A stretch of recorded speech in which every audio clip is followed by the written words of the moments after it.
नथुनिया पर गोली मारे जमुना के पोस्टर भाई लोग तहनी के पीछे लौक रहल बाटे। ई भाई नीलकमल सिंह के गाना हुए जमुना के टीजर इतना भयानक चलल आ सॉन्ग भी फाड़ के चलता।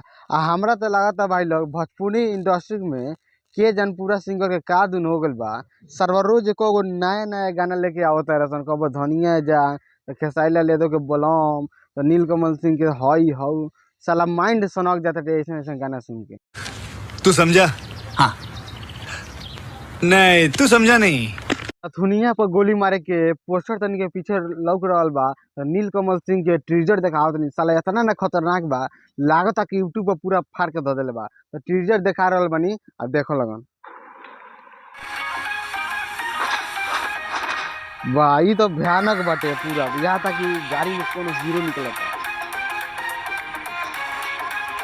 और राइफल धैले बारे में यहाँ तक कि फाड़ दियन हिला दिलन पूरा। ऐसे नहीं गन चाहिए यहाँ तक कि बॉर्डर पर सैनिक के कमी एको गो ना चाहिए। पूरा बॉर्डरे पे उतर गल बार फाड़ के रख दिन बुझा तब फिर आई ट्रैक्टर से बुझा तक खेत जोते निकल बार कितना। लेकिन भयानक तरीका से टीजर बाटे तो पूरा सॉन्ग कितना खतरनाक हुई। कमेंट में एक बार जरूर एक तो लाइक और शेयर ठोक दीजिए महाकाल का लाइक और शेयर ठोक दीजिए 5000 लौटे दिख जाना चाहिए। तो भाई लोग नीलकमल सिंह के स्टोरी बताई थी। इनकर स्टोरी में ये खासियत एगो लौकेला कि रोज रोज ये खेला बेला खानी गाना लेके ना आवेलन। पवन सिंह खानी आ खेसारी लाल यादव खानी इनकर गाना 5 दिन 10 दिन पर एक बार आवेला। लेकिन साला लागेला कि पूरा माइंड फाड़ के ध दी। साला इतना ना भयानक ट्रीजर आवेला इनकर, इतना ना भयानक सॉन्ग आवेला कि ऑर्केस्ट्रा का पूरा ऑल आउट ऑफ कंट्री में लेके बाजेला और पूरा फाड़ के रख देवेला। तो इनकरा के तो सिंगर का है पूरा, लेकिन आवेला जब पूरा फाड़ते आवेला। आइए देखते हैं बैठचंद मजा आएगा। ये बात करी पावर स्टार पवन सिंह के बारे में तो उनकर अभी तक टीजर एको गो सॉन्ग अभी तक नया नया नहीं आयल।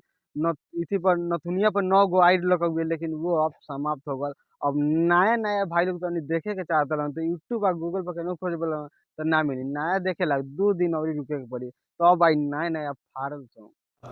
ये बातें बताई नहीं जाती, नजर लग जाती है। लेकिन भाई लोग नीलकमल सिंह में एगो खासियत और लोकेला कि उनकर गाना आवेला नु तो दिल गदगदा जाला गाना सुन के। इतना मतलब हाई फाई सॉन्ग आवेला कि पूरा घर में लोग समाज में तक सुन सकता। लेकिन खेसारी लाल पवन सिंह तनका वो लोग के ठीक रहेला लेकिन कबो कबो ऐसा आवेला कि साला घरऊ ना सुनल जा सकल। तो भाई लोग लाइक कर लन, सब्सक्राइब कर लन, कमेंट कर लन, शेयर कर लन, अब बताई लन कि केकर गाना सबसे बेस्ट टॉपिक में जा रहा है। तो चलिए मिलते हैं अगली एपिसोड में, तब तक जय हिंद।